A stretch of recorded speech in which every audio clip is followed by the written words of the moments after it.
Melanie, could you tell us why disaster risk reduction is important? What it is and why is it important? Yeah, so disaster risk reduction, which is talked about globally, it's talked about domestically, it's actually the ethic of prevention. It's about moving beyond thinking of, immediate relief response. It includes all of that, so it includes mitigation practices, things that we do both culturally, technically. It entails a lot of different techniques and tools that we try to encourage communities to think about what could happen, address some of the potential hazards, and then look at it holistically and think about prevention as an ethic.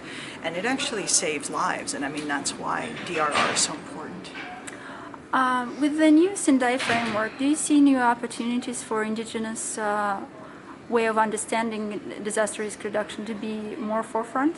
Yeah, I think the Sendai framework, which actually explicitly talks about incorporating Indigenous knowledge, understanding, it talks about climate change, it talks about different things that Indigenous peoples I think can contribute to through both traditional ecological knowledge but also more contemporary knowledge. I mean, Indigenous peoples are negotiating those same types of hazards, those same realities, climate change, but they're coming at it from a different worldview, and I think that's really important that we have both those worldviews considered in DRR.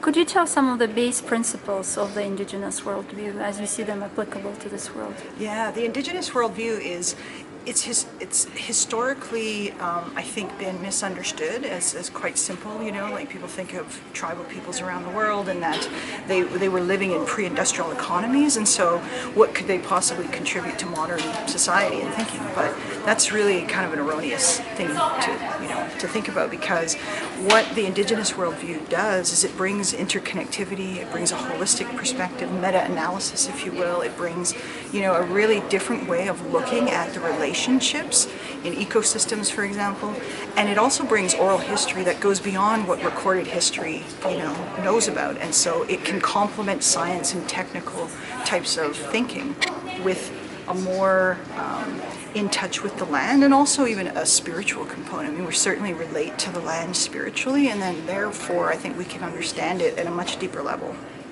What advice do you have to Indigenous youth, but also to youth in general, in terms of their potential contribution to this field?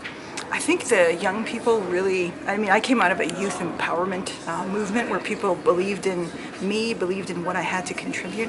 I think young people are growing up with a different value system. I mean, I'm still speaking to audiences or writing papers trying to convince people of the value of Indigenous knowledge. I find with youth, they're already in that frame of mind. They already recognize that we have to have big picture thinking. They're growing up in a really interconnected world, and it's not difficult for them to make the stretch to think, yeah, just because somebody's telling me something that this is valid knowledge, it doesn't mean that I can only accept that. I can question everything, and that's what I think the greatest potential of youth is that they can question everything and say, well, actually, maybe there's a different worldview. There's something deeper that I could think about. Wonderful. Thank you so much. Thanks.